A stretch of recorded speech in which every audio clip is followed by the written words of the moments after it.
Hi guys, welcome to another video, and in today's video I'm going to talk about the books that I have read so far in 2020. This year my target is to complete at least 30 books, and while right now I am lagging behind my target a little, but still I would try my best to complete 30 books till the end of the year. In today's video I'm going to talk about only 10 books, and the remaining we'll cover in the next video. So you can also find me on Instagram and Goodreads, and let us just start the video without any further delay. I started my year by reading the most popular and kind of the blockbuster kind of books that I had to read and that were in my waiting list for long. So starting with that, the first book that I read this year was Sapience, A Brief History of Humankind, written by Yuval Noah Harari. The Earth is 4.5 billion years old, and still in a fraction of this entire time, one species has come to dominate over the entire planet, and which is us. So the whole book kind of discusses what makes us so brilliant or so deadly as compared to other species. The book is a thrilling account of humankind's journey from Stone Age to Silicon Age, and the author has also discussed some breakthrough revolutions like the cognitive revolution, the agricultural revolution, and the scientific revolution. Apart from this, the best thing about the book is the interdisciplinary approach of the author, where he has discussed so many sciences at once. For example, there is cross-linking of economy, geography, history, anthropology, paleontology, to name a few. So all in all, it is of course a wonderful book, and I think everybody almost knows about this book, and I think a lot of you must have read it also. However, there are some shortcomings of the book. For example, the author has kind of watered down some intellectual content because of the paucity of space and pages. And the second thing is that sometimes in the book you can see the bias of author towards certain things, but that is a very minuscule thing as compared to the amazing book that has been written, and I would highly recommend it to everybody to read it, especially to those people who do not have a background in this thing, so that you can also learn some interesting facts about our race. The second book that I read this year was again a bestseller, which was A Thousand Splendid Sun by Khaled Hosseini. I've also made a book review on that in which I have discussed it in detail. So basically it is a story about Mariam, who's only 15 years old when she's married off to a person, Rashid, in Kabul. 2 decades later, a friendship blossoms between Mariam and a local teenage girl, Leila, and they develop a very strong bond, kind of like a mother and daughter bond. Then when Taliban takes over, then life is marked all with starvation and brutality and fear, and yet the book shows that how love can force a person to do extraordinary things and act in unexpected ways. So the main thing of the book is basically the human bonds and the human connections that we form over our lifetimes, and it is an amazing book, and I would easily count it as one of my most favorite books of all time. The third book that I read this year was Man's Search for Meaning by Viktor E. Frankl. It is a book to read, to cherish, to debate, and definitely it is a book which will ultimately keep the memories of the victims of the Holocaust always alive. Viktor Frankl was a Viennese psychiatrist before he was taken as a prisoner in the concentration camp, the Auschwitz concentration camp to be precise, and there he was living with many other Jews as prisoner. And we all know the kind of horrors that the prisoners had to go through, and Viktor E. Frankl describes his first-hand experience about how he and the other inmates, they coped with the concentration camp's environment. The author says that those people who comforted others in the camp and those people who gave their last piece of bread to their fellow humans were the ones who survived the longest. The book is about our ability to choose our attitude in any given circumstance. Frankl says that man's deepest desire is to search for meaning and purpose in his life. The book will teach you how you can transcend suffering and find significance in the art of living. It is a very heavy read because you will understand what the actual realities in the camp were, and definitely it will teach you how to never lose hope in the hardest of circumstances. And it is one of the most recommended books if you want to know more about our zest for life. Although I would say that the last part of the book is a bit technical, and he has already demarcated it from the first part, and he has said that the second part is for those who want to read more about the technicalities of psychology. So if you want, you can skip that part, but the first half, from the moment when he is taken as a prisoner and he is separated from his family until the last moment when we will see if he gets a release from the camp or not, till then his journey has been traced, and it is a very good book and you should definitely read it. The fourth book that I read after all these heavy books was The Subtle Art of Not Giving a Beep. The book is a very light read, and it is basically an antidote to all the propaganda of positive thinking. There will be circumstances in your life when you can't be positive at all. The book says that you should just throw away this mentality of being positive, and you should understand what your shortcomings are, and you should understand how to accept them and become a better person. And the book is basically about how to make your way through all the difficult circumstances that will some or the other day arise in your life. It is a very good read because it is filled with a lot of research material and a lot of studies and a lot of short stories and anecdotes that don't make the book boring at all. And I think one should definitely give it a go, because I know some people who do not like this book, but I would say that I really liked it because it kind of takes your mind off things, and it kind of tells you to just relax and chill and not take yourself and your life so seriously.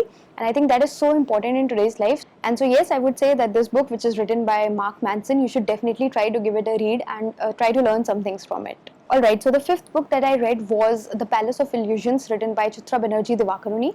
And again, I have made a book review on this, and it is basically a woman's take on the timeless tale of Mahabharata. The book traces the journey of Draupadi from her fiery birth to her lonely childhood, where her dear brother is her only true confidant. And then it describes her friendship with the ever enigmatic Krishna. And then it goes on to describe her journey to marriage and motherhood, and ultimately fulfilling her final destiny. It is a remarkable and a deeply humane book about a woman who's born in a man's world.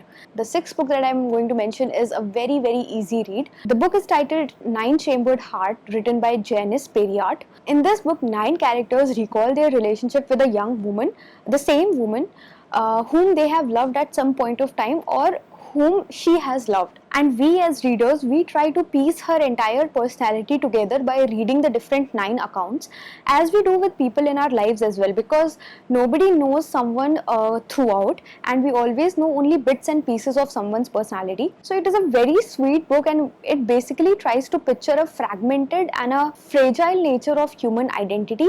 It tells us that how others see us only in bits and pieces. It tells us how our past kind of shapes our present, and it also tells us how we ultimately become how others perceive us to be. The book is very short, and it is very adorable kind of a storyline, so you can definitely read it if you have less time or if you want to read a short book. Alright, coming to the 7th book, which is again going to be one of the favorite reads of this year, is The Namesake by Jhumpa Lahiri. So I know that I am reading it very, very late, but then better late than never. So this book was basically released around 20 years ago, and a movie has also been made on this book starring Irfan Khan, Tabu, etc.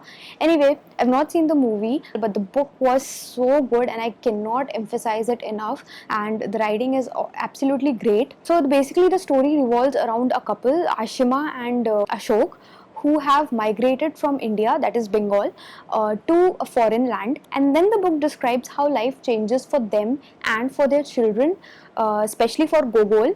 So Gogol does not like his name at all, and he kind of also does not like his Indian roots, and he wants to accommodate himself in the foreign culture, and he's doing it also until one day arrives when everything in his life changes, including the things which he thought he wanted from life. So it is a very good book, and it is so deeply touching. And the best thing about the book is that it views all the characters in a very non-judgmental manner, because all of us have some kinds of shortcomings, and so there is no reason to judge each other. Human beings have a tendency to ultimately find the best version of themselves, and that is what this book also teaches us. And it is a great book, and I definitely recommend it. Okay, quickly coming to the last 3 books that I want to talk about in this video. The 8th book that I read was I've Never Been Unhappier by Shaheen Bhatt, and I've made a book review on this as well. So it basically traces the journey of Shaheen Bhatt through her depression in her childhood, and the author has basically tried to explain the mental health conditions in a very elaborate fashion, and she has done a lot of study and she has done a lot of research before writing the book. And the best thing is that she has cross-referenced these as well. So if you want to know more about these things, if you want to know more about depression, anxiety, etc., then you should definitely check this book out. I think it is one of the very good books in the mental health genre, and if you want to know more about it and how the stigma attached to this entire thing can be removed, then you should definitely read this book. Lastly, coming to 2 very, very special books. Firstly, I would like to talk about the book The English Teacher, written by R.K. Narayan. So basically, I had read this book way back in 2011, and I'm not the kind of person who rereads books, although I should do that. But yeah, this is one book that I have reread almost 3 to 4 times from front to back. It is a wonderful story which unfolds in a highly unpredictable manner, and the ending of the book is just uncanny, and it will just give you kind of goosebumps. And I love this book every time I read it, just as I had loved it on my very first occasion of reading it. The book is about an English teacher, Krishna, and his wife Sushila and their 3-year-old daughter. So the first part of the book talks about Krishna's disillusionment with the graduate students who come to college only to be spoon-fed, and they do not appreciate the English literature a lot, and this does not make Krishna very happy. Then suddenly in the middle of the book, Krishna loses his wife to typhoid, and then the profound part of the book actually begins. So now he has to deal with this sudden numbness, loss and emptiness which surrounds him because of the death of his wife, and that has been explained very beautifully. But the best part of the book is definitely the ending, and I think it is going to touch your heart the same way it did mine. And also it is kind of a personal life account of R.K. Narayan, although he has mixed a little bit of fiction here and there, but people say that this actually happened with him in real life as well. And so I would like to recommend it to all of you because it is a very nice read, and you will think that why did you not read this book earlier. Alright, so now I want to talk about the last book, which is my most recent read, and it is easily one of my most favorite reads this year. This is a very different kind of book that I have read, the true story of a lone genius who solved the greatest scientific problem of his time, and it is written by Dava Sobel. It is a dramatic human story about an epic scientific quest and a man's 40-year obsession with solving the greatest scientific problem of his time, which was the problem of longitude. So any person who was alive in the 18th century would know that the longitude problem comprised one of the thorniest and the prickiest problems of that time, and lacking the ability to measure the correct time on ships, a lot of ships were lost as soon as they lost the sight of land, and this caused the death of innumerable sailors. I really cannot believe that someone has written such a sweet book on such a mechanical topic. So it is about John Harrison, who was a self-taught carpenter, and his obsession with making a perfect timekeeping watch for the ships, which we now know as Chronometer. So at that time, Newton, Euler, Galileo and all kinds of mathematicians and astronomers, they were also involved in finding the solution to this problem. But the show stealer is this mechanic who, even though is such a street smart genius, but he actually cannot form even coherent sentences while talking. So the story shows his obsession about how he spent 40 years of his life until he died to make that one perfect timekeeping watch, which laid down the foundation of all the future watches in the world. And he made basically 4 clocks in his lifetime, which was H1, H2, H3 and finally H4, which was certified as being the most accurate timekeeping instrument of that time. These watches are still there in the Marine Museum, and you can go and see that they are still ticking. So basically John Harrison still lives on through his watches and his clocks. And I cannot believe that while reading the last 2-3 pages of the book, I got so emotional for a watch. And that was the beauty of writing. If you are someone who likes to know about astronomy, you are going to love this book. It describes so many problems and so many bottlenecks which we cannot even imagine today because we have not even thought about it. But once you will start reading this book, you will enter into a whole new universe and you will just enjoy it. However, I must put this disclaimer that it talks a lot about astronomy and how and what difficulties actually arose while fixing the longitude of places. So you have to understand that there is a lot of technical details involved, but still I think you should go for it. It is amazing, and it will teach you how you should always follow what you really want to do in spite of other people bringing you down and saying to you that your work has no value, etc, etc, etc. But still you should just keep on doing your work with ultimate perfection, and it will translate into something which you did not even imagine. So it was strangely a very good read for me, and I really loved the book. And this brings us to the end of the video because I had decided to talk about only 10 books in this video. The remaining books we'll talk in the next video, but I would like to tell you the books that I'm going to read after this. The first book is Your Inner Fish by Neil Shabin. The second book is The Difficulty of Being Good by Gurcharan Das, and the third book is The Forest of Enchantments by Chitra Banerjee Divakarni. See you in the next video. Until then, keep reading, and do not forget to subscribe to my channel if you still have not.